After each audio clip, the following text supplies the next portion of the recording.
Kaduha na yun eh. Para good. Makorelate kasi bukab dyan. Kamatura. Makuri. So, ah, yan ang nga kulop. Salamat gyapon na niyo time and salamat gyapon na niyo oras ang pagkanhi tapos ang paggulat. Naaro kami pasaylo, ako especially ako na late sobra-sobra. Mga kwan man la, sa man la ka oras. But by God's grace, di rin na ini mautro. Yes, by God's grace, mga araw kita Ginoo. Oo. Makarawad man mga taga-dulag, ikang padulag, di rin nalilate. Okay, sorry lang, Brother Mike. So, yan na, tatapag-istorya niya na, pananglitan kung ikaw, diri ka estudyante, kung gusto mo sumulodan usang eskwelahan, ano ba didit mo pa yung eskwelahan? Yan na, college. RTR? Ano pa? Ha? Sinsko? Wala, iti ba din, diri ra proud. Diri ra proud iti ra eskwelahan namin. So, nauna man RTR. So, panangitan, diri kay estudyante ng RTR. Sigurado ko na ko, tungod nga diri kay estudyante RTR, di ka pasudlon dito RTR. Yeah? So, kinahanglan mo baguhon iti mo kalagaringon, kinahanglan, mahimo mo tim kalagaringon nga estudyante RTR para kapasudlon iti era mga classroom. Makatin ket era mga klase. So, amo gyap nga pamagi tatong pag-istorya niya na in relation nito, paano lang kita makasulod ang ginadiyan ng Diyos. So, anaton scripture passage, bubuligan kita kung ano ang pamaagi, anong ginhimo ang Diyos para niya mga tao makasulod ha ginhadian ang Diyos. So, hinadidit, naruruyag makasulod ang ginhadian ng Diyos. Anwari umalsa, diri mga ngantuhan ginhadian ng Diyos. Wala joke la. Kinahanglan pahadlokon para la umalsat kamot. So, yan na naton title taton passage pag-istorya na work of the Holy Spirit. So, dako ini nga gamit na work of the Holy Spirit kaya ano ang mga tao han Dios makasulod han ginadian han Dios or the kingdom of God. Ang aton scripture passage yan anhiya na John chapter 5 chapter 3 verses 5 to 8. So, ginagat ko ngan kada usa na magkatupdaw to honor the word of God. Basahon naton, yan pamation naton, ang pulong han Diyos yan na. John chapter 3 verses 5 to 8. Jesus answered, "Truly, truly, I say to you, unless one is born of water and the Spirit, he cannot enter the kingdom of God. That which is born of the flesh is flesh, and that which is born of the Spirit is spirit. Do not marvel that I said to you, you must be born again. The wind blows where it wishes, and you will hear its sound, but you do not know where it comes from or where it goes. So it is with everyone who is born of the Spirit." Let us pray. The grass withers, the flower fades, but the word of God shall stand forever. Dear Heavenly Father, you are sovereign, holy, and gracious Father. You send your Son because of your grace and mercy.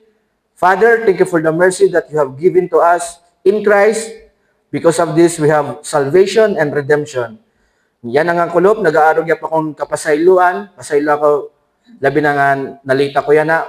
And I pray, Father, nga ikaw gyap magpasaylo namon iban na mga sala na nakadipindi la kami timo kaluoy, nanin imong grasya. Yan nga kulop, tugutan mo kami nga ang Holy Spirit ang magtutduhamon, mag-abriya namon panunahuna, mahintungod to enter the kingdom of God. We honor you, we glorify you, in Jesus' name, amen, amen. Kalingkod kita. Thank you. So, last week, anaton scripture passage, tikang gihapon ha Book of John. So, amo gihapon kita yan na Book of John. Ini nga Book of John, para mga diri pamaram, amoy nang ikaapat nga Gospel ha New Testament. So, ang mga book or letter nga ada di New Testament about the Gospel is Matthew, Mark, Luke, and John.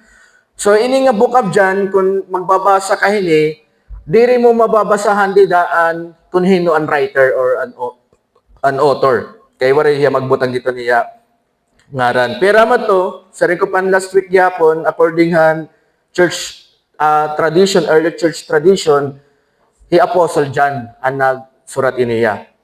Yan na, ini nga book of John, kung magbabasa ka din characteristic din ni Apostle John, kay mapapansin mo ha book of John, kung magbabasa ka, ini nga book of John, usahay nga eyewitness about the person and work of Christ. Pag siya nga work of Christ, hiya mismo nakakita, eyewitness siya, han mga miracle na ginhimo ni Jesus Christ, haniya karay sa nga cross. Kumita gud talaga hiya. Ngayon nakabatigod hiya mga panutduan, ngan claim ni Jesus Christ. So amo to nga usay nga mga eyewitness. Pero aniha letter ni book of John, waray niya iginbutang dito aniya name. Diba? Unlike ha ibang gospel, ato dito name ni Matthew, letter of book of Matthew, ang kan John liwat, aniya ginbutang dito niya character is the disciple whom Jesus loved. Diba? Amo niya ginbutang itiya title or iya kalugaringon. So, imagine kay ano ang reason, kaya man nagsurat ini nga book. Di ba?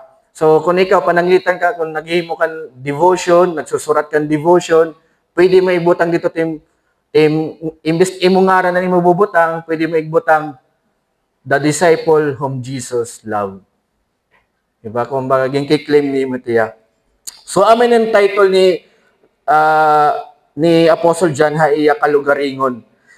Yan na ini nga book of John, makikita naton kung mababasa naton ang two nature ni Christ. His divine nature and his human nature. Chapter 1 pala, prologue, makikita mo na ang divine nature na nagtututdugo talaga si Apostle John na si Jesus is 100% God. So, ini nga itong scripture passage, ano ba ang setting ini? Ano ba ang context? Okay? So, para makita natin ang context, babasahin natin ang previous verses.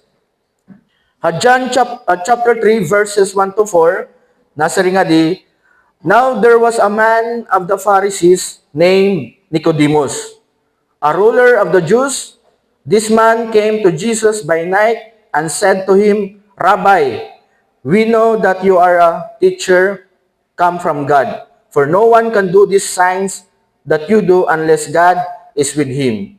Jesus answered him, truly, truly, I say to you, unless one is born again, he cannot see the kingdom of God. Nicodemus said to him, how can a man be born when he is old? Can he enter a second time into his mother's womb and be born? So, anaton scripture passage, wari ko ngayon kakuan din. Amin ton kuan niya.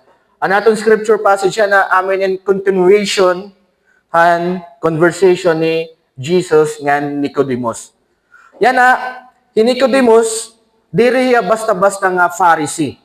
Ini nga Pharisee, usayin mga karakter di daha gospel, amoy ni ang mga nagper-persecute or nag-accuse kan Jesus. Pero within the group of the Pharisee na mga nagper-persecute kan Jesus nga nag-accuse sa iya, may adag hapon mga tao nga maaram na hi Jesus tika nga Dios. Pero to nga nahadlok ya pira nira kasi nga Pharisee, so gadman kan Nicodemus, kumadtuya kan Jesus nga gabi, wari kumadtuhin adlaw. So probably nadiri nga makit-an hiya aniya mga kausa nga Pariseo. Okay? Yan na ini nga mga Pariseo, diri hira natuod, last naton naging istorya nakita naton, diri natuod ang mga Pharisee nga hi Jesus tikan kan God. So amo ito nera gintiklem, ginduduso gihapon. Ngan ini gihapon nga verse, makikita naton nga ginyak na ni Jesus si Nicodemus nga, truly, truly, I say to you, unless one is born again, he cannot see the kingdom of God. So, amo ito nera conversation, diri kita ma-focus din kay damon mga truths nga nadida. So, ma-focus lang kita natin scripture passage. Yan na nasa rin din aton scripture passage on verse 5. Jesus answered, truly, truly, I say to you, unless one is born of water and the Spirit, he cannot enter the kingdom of God. So yan na, again, ini nga word nga truly, truly, amen, amen, in Greek word, nagpapakita ini nga may ada importante nga igyayakan anaton Ginoo. May ada hiya important nga revelation. Okay? Na igyayakan. Yan na ini nga important nga revelation regarding ini han entering the kingdom of God. Okay? Igre-reveal niya ini kan Nicodemus. So ano ba ini nga kuan na importante? So ama to makikita nato na ang gintutugutan la nga makasulod han ginhadian han Dios is ang mga tao la or person na born of water and the Spirit. Amo la ito ang tutugutan han Dios makasulod han kingdom of God. So kita ating sapit kung born of Spirit ani mo sapit para base makita mo nga makasulod diha kingdom of God. Yan na ini nga verse ha iba na mga Christians or preacher, teacher, mababatian nato na ini nga verse, pinaagi na nga verse, anera salvation, nagre-require din water baptism. So may iba na mga circle of Christians nga anera requirement in salvation is water baptism. Kinasiriman niya din nga, unless one is born of water and the Spirit. So, amo ba itong karigsignon ni Jesus Christ nga usa nga requirement para makasulod ang kingdom of God is water baptism. So, brothers and sisters, gini-emphasize gyapon which is na-agree ako. Han Reformed Circle or Reformed Theology, diri nagtutut ni Jesus Christ regarding the water baptism. But ini nga water nga word is usaya nga metaphor. Ano ba't wari-warit metaphor? Pananglitan. So, ganun na ginyakan ni John the Baptist sa Luke chapter 3, verse 16, nasa ni John the Baptist, John answered them all saying, I baptize you with water, but he who is mightier than I is coming, the strap of whose sandals I am not worthy to untie. Jesus ito. He will baptize you with the Holy Spirit and fire. So, karigsig may nagyap magbaptism of fire. Ito nililiteral nimo. So, makikita natin, ini nga fire nida is usaya nga metaphor. Metaphor ya regarding to describe kung ano ang bubuhaton ang Holy Spirit. Ang manner ang Holy Spirit. So, yan na ato ng scripture passage, gingamit didi ang water. So, primarily, ano ba ay primary use heat water? Di ba primary use heat water is? Usa nagyapon essential is paghugas. Pagtanggalan hugaw. Di ba? Car wash. Di ba? Pamato yung paglimpyo. So yan na, ini nga kuan na passage naton, may usa ini nga reality or kamatuoran di dahan Old Testament nga pattern. Mabalik kita kan Prophet Ezekiel. So yan nasa hindi diha Ezekiel chapter 36 verses 25 to 27. Ano yan, nadikit.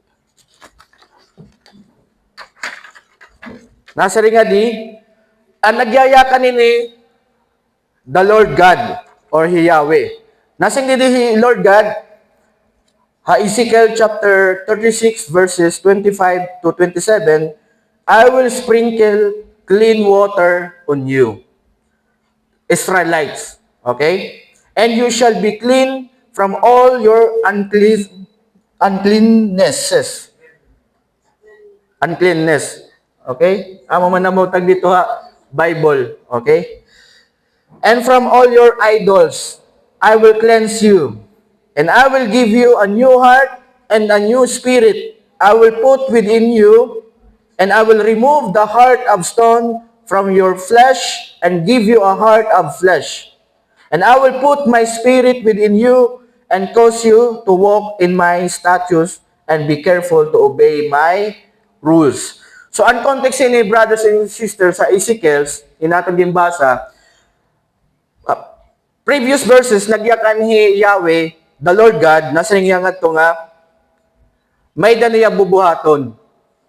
Kay tungod ini nga Israelites, profane, ginhugawan nera ang ngaran han Dios dito ha ibang nga nation.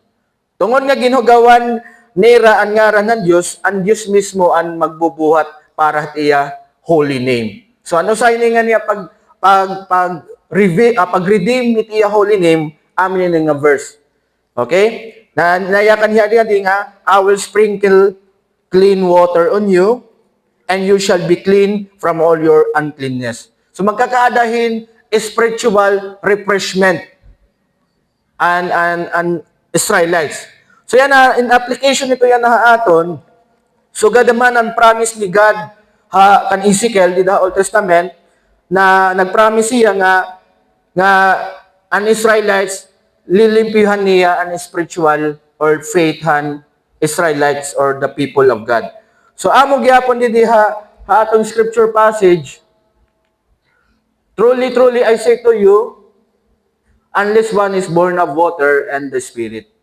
So, ano sa nga tawo, diri nga ni malimpyuhan, wari nga ni magkadahin spiritual refreshment, diri makakasulod ha, kingdom of God. Yan na, kaya ano ba kinahanglanhin paglimpyo, ito sa nga tawo. Nagkikinahanglan kita hin paglimpyo, kay tungod nga, under sin kita. Tungod ang sala, naging mahugaw kita. Ang naton ginbubuhat, puro na mahugaw, puro kanan sala. Amay taton ginbubuhat. Tungod dito nga aton kabutangan, nga mahugaw na kita, diri kita angay, makadtoha, ginadian han Diyos. Yan na ini nga, born of spirit, theology, terminology, tinatawag yapin niya nga regeneration. Okay? Kinahanglan magkaadahin regeneration. So another word on regeneration din is being born again. Ito another word han regeneration. So sugad man ini yung promise ni God kan Ezekiel nga ini nga truth ginyaya ka ni Jesus na to enter God's kingdom a person must be born again. Just as Israel needed cleansing and a new heart, so every person must be washed and renewed by the Holy Spirit. So the water is a picture of cleansing. Okay? And the Spirit, amitiyat ko, ano saya nga, gindi-describe niya ang work ng Spirit, ginilimpyuhan niya, gintatanggal niya ang mga blemishes sa imo. Kumbaga, itaton condition na sa kay Apostle Paul, pabalik-balik na kung ginkokot ko nga verses na Ephesians chapter 2 verse 1, you were dead because of trespasses. So tungod ang sala, ang condition na naton spiritual life is dead. Karigsigon wari kita ability to have salvation hanaton kalugaringon. So yan na, amin na yung regeneration it kinahanglan para magkaada kita in obedience sa Ginoo. Mapapansin nato na Ezekiel, nasa nga diyan naton Diyos, I will sprinkle clean water on you, and you shall be clean from all your uncleanness. And from all your idols, I will cleanse you. So ano sa nga tawo nga nalimpyuhan na Holy Spirit, aniya ito evidence, waray na hiya idolatry. Diri na yan nagwo-worship it mga idols. Idols diri mga artista or Hollywood. Ang ginyaya ka dito nga idols dito ha Bible is the mga images na mga ladawan na ginsasamba. So nadiri to higad nga aniya mga tawo magluluhod, magsasamba ha ladawan. Okay? Diri kinahanglan han Dios in ladawan kaya naton Dios diri patay. Buhi it aton Dios. So saglit diri niya kinahanglan in ladawan. And then asing pandidihi an aton Dios sa Ezekiel, I will give you a new heart and a new spirit I will put within you. And I will remove the hearts of the stone from your flesh and give you a heart of flesh. I will put my spirit within you and cause you to walk in my statutes and be careful to obey my rules. So brothers and sisters, ang reason kay ano ginlimpihan han Diyos ang mga tao dito sa Israel, ang reason kay mapapansin nato ang last verse, kaya ang mga tao sa Israel, di rin nera nagbubuhat han kaburuton han Diyos, di daha sinurat. Waray nera obedience han mga sugo han Diyos. Okay? So yan na, tungod nga waray nera obedience, kay tungod nga makasasala mangod kita, ada kita laro man sala, nagkikinahanglanhin paglimpi or regeneration. Kinahanglan magbago. Amen to ya. So, babago nera han Diyos. Tatanggalo na nera stone of heart, babalyo na nera stone of heart, of stone of flesh. Okay? Hanunan, wari pa kita ka-regenerate, wari kita pakialam han mga butang partiha Diyos. Diri kita nakikialam, wari kita labot han mga butang partiha Diyos. Ya, pananglitan nala, Biblia, diri kita nag-i-initiate pagbasa ng Biblia. Pagampo, diri gud naton itatagan importansya at pagampo. Pamatihan pulungan Dios, diri naton gitatagan importansya at pamati han pulungan Dios. Kaya ano, kanan resulta ito han sala. Kaya ang sala amo ito nagpatay ha aton ng aton spiritual life. Okay, amo ito nagpaharayo ha aton ha Dios. Yan na nasa gidihan next verse ha aton scripture passage, John chapter 3 verse 6. That which is born of the flesh is flesh, and that is which born of the spirit is spirit. So nagkaadahin ko anin comparison. Okay? Flesh ngan spirit. Ang flesh na ginyayakan diri, brothers and sisters, diri niya ko an atong physical body, but ang giniistorya nga di is an aton sinful nature. Okay? Yan na, ang tao, kay tungod nga we are born of Adam, ngan ginmana naton, gin-inherit naton, and consequence and disobedience ni Adam toward han covenant had Diyos, amin to nga, nagkadakitahin sinful nature. We are, amin itong warning ni God na diri kita mga kasulod han ginadian han Diyos, kay tungod han naton, kabutangan na we have a sinful nature. So, amin niya, may daya duwa nga description na ginhatag na di, duwa nga klase nga tao, born of flesh and born of spirit. Nahinunduman niyo nga verse? Ini nga verse, pero parisin ni dito ha, Genesis chapter 3, na nasa ringhi God can Eve, di ba? Offspring. Yeah, an offspring ni an devil and an offspring ni an woman na magka-crush ang head and serpent. So duha lang nga race or two kinds of people la itaadi diha kalibutan. Offspring of Satan or offspring of God. So ini nga ginyakan ni Jesus sa next chapter regarding han flesh, nasa ni Jesus Christ sa John chapter 6 verse 63, it is the spirit who gives life. The flesh is no help at all. The words that I have spoken to you are spirit and life. So amo ito na reason kaya ano diri kinahanglan nimo ma-born again, kaya nimo flesh, imo nature, imo kalagaringon nature, waray tiya diri tiya makakabulig ha imo para makaating kahan salvation. Amo ito ang reason. Ngan siringga po ni Apostle Paul 1 Corinthians chapter 15 verse 50. I tell you brothers, flesh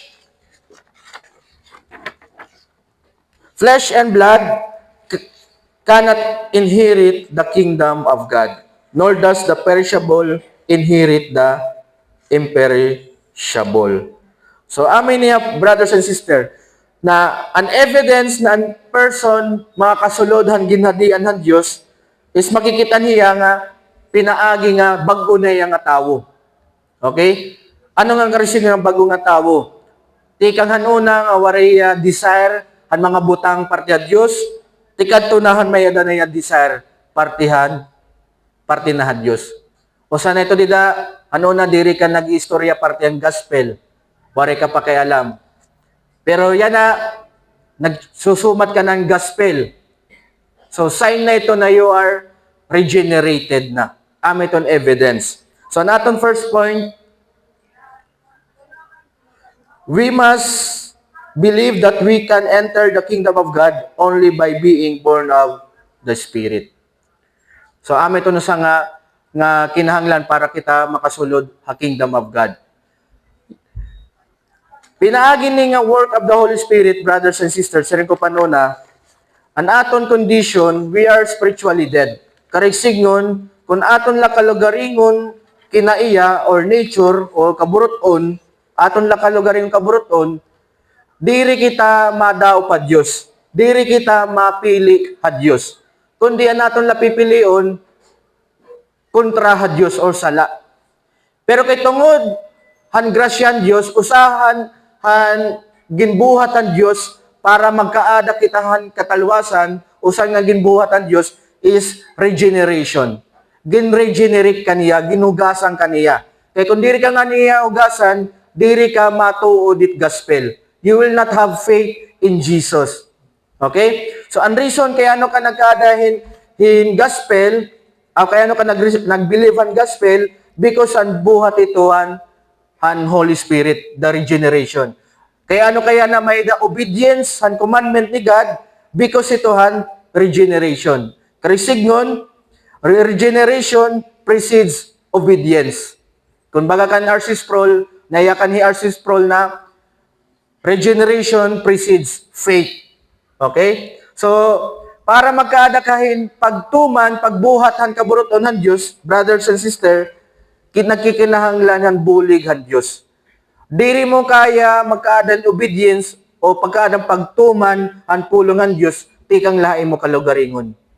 Nagkikinahanglan ito han bulig han Diyos, pinagihan, baraan nga, Espiritu.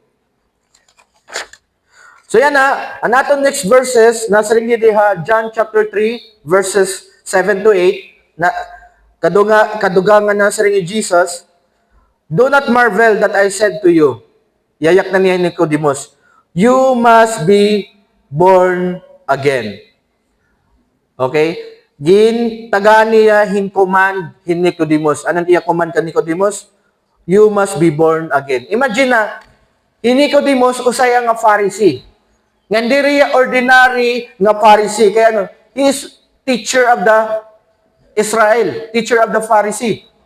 So kumbaga, halarom na itiya knowledge parte word of God. Kaya kahit mga Pharisee, usay tira nga nakatrain pag-study han word of God, tikang pakagutiay. Yan na giniyak na niya ni Jesus Christ, you must be born again. Nakikinahanglan nga, baguhon niya kalagaringon. Kumbaga haibang at nga panyakan, nakikinahanglan nga bayaan niya at pagiging Pharisee. Para niya makasulodan ginadiyan ng Diyos. Kaya di rin niya bayaan iti pagiging Pharisee, he cannot enter the kingdom of God. Usa na ito naging bayanan niya pagiging Pharisee, di na Bible is he Apostle Paul. He Apostle Paul, usaya nga Pharisee. Pero nasa yan mga writing sa Corinthians, iya ito ginbayaan ito niya pagiging Pharisee para lang mag-gain he Christ. Diri mo maiintindihan ni Jesus kung diri mo babayaan mo pagka Pharisee. Okay? Yan na haato yan na din currently natin yan nahaton, kung ano man na natin nabaruan partiya Diyos nga diri biblical, kinahanglan natin tiya bayaan. Kinahanglan, itaton pagdao pa Diyos, pagbasahan Biblia, waray na kita assumption. Or diri na natin, kumbaga empty cup kita, empty-minded, kung magbabasa kita han Biblia. Karisingon, kung ano man ang ginyaya ka ng Biblia, amat aton, totoo ron. Diri na naton kinadak-an. Nagigits po ba ya? So amin yung gusto ipasabot ni Jesus. Ngayon mga Jesus, ito nga word na born again, ito nga word nga again, in Greek word is above. Kinanglan, maanak kati kang ha igbaw. Waray to kapas ang tawo nga himonya niya kalagaringon nga maging anak ha igbaw. Hinulat mayada kapas ito anaton Dios.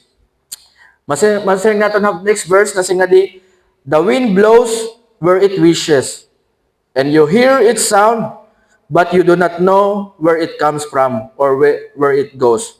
So, it is with everyone who is born of the Spirit.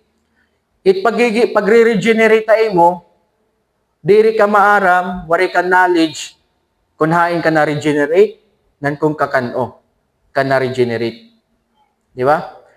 Hinay-hinay mo la ito, maintindihan. Ang maaram la ito, kung kakano ka na regenerate, nan kung hain ka na dapit na regenerate, ang Diyos la ito, ang Holy Trinity. So, ang regeneration, trabaho la ito, ang Holy Spirit. Pagiging born again, trabaho ito, ang Holy Spirit. Dito natin trabaho.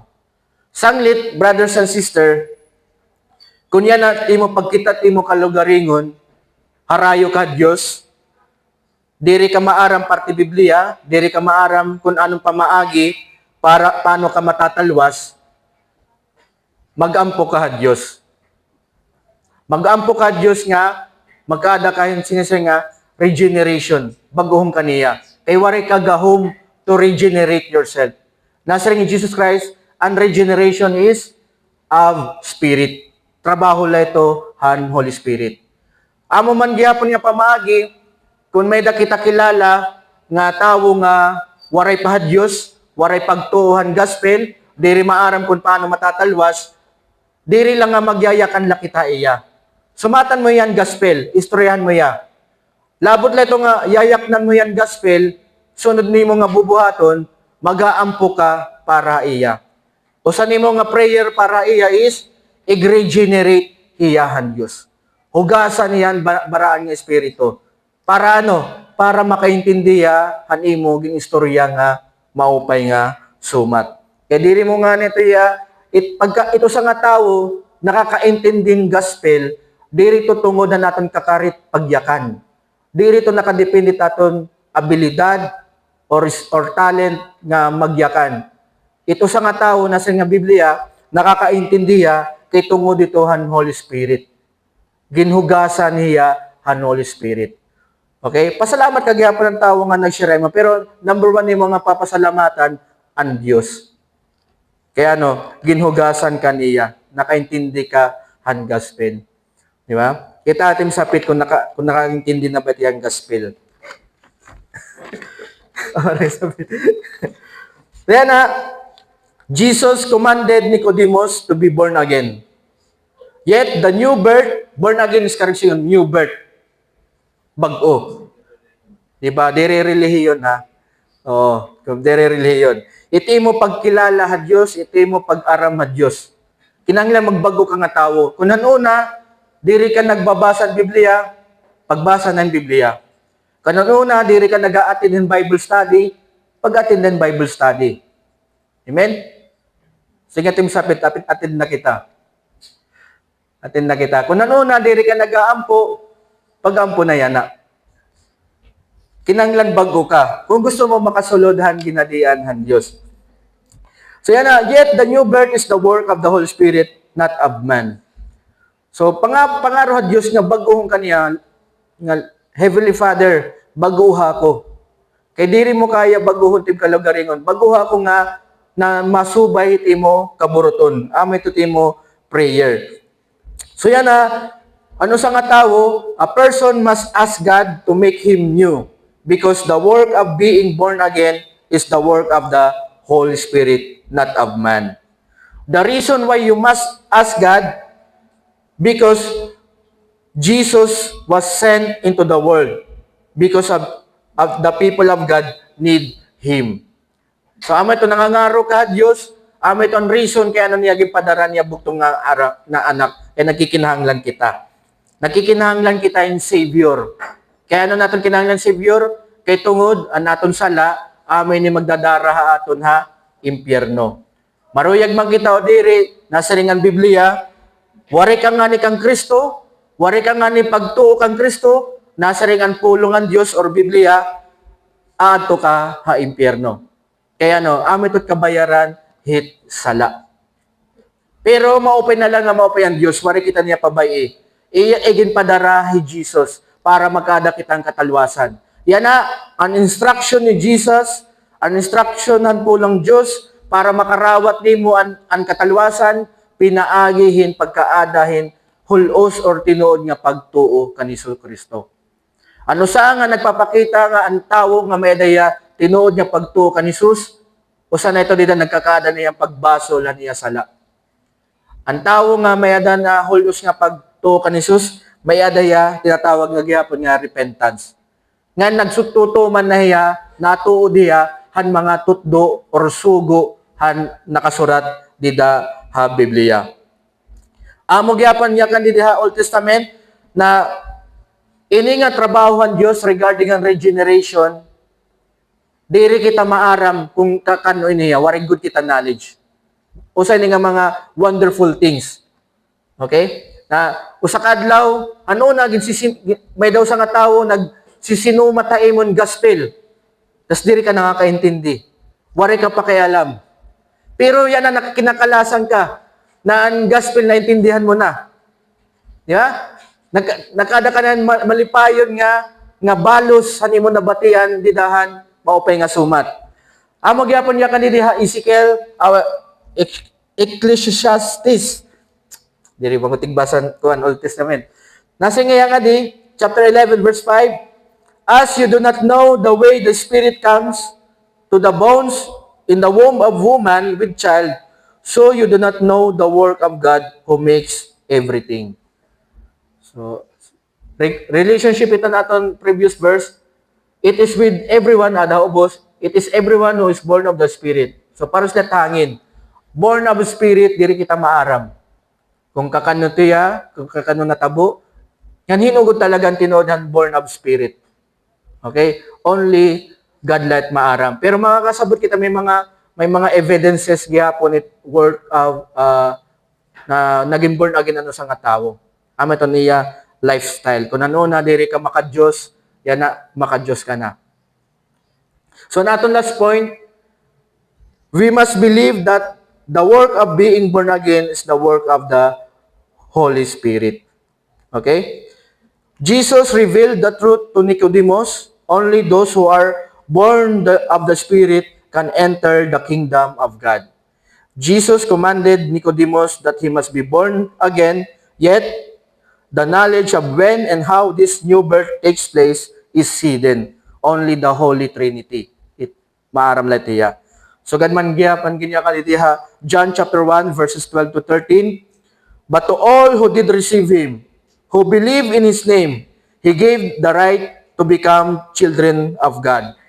Ini nga children of God, ira description, who were born not of blood, nor of the will of the flesh, nor of the will of the man, but of God.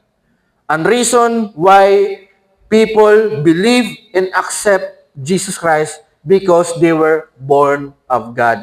Another word on born is create. Ginhimo hera han Dios.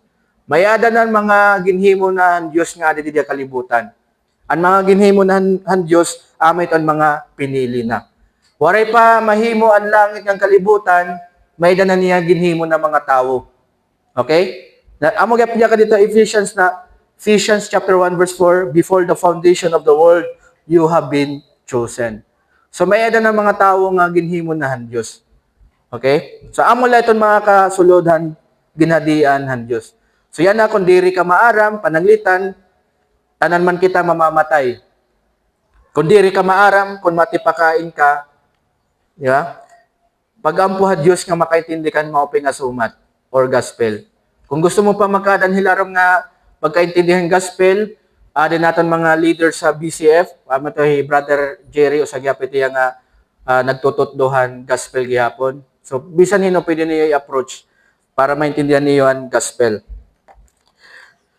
The people of God can enter the kingdom of God because the Holy Spirit has regenerated them.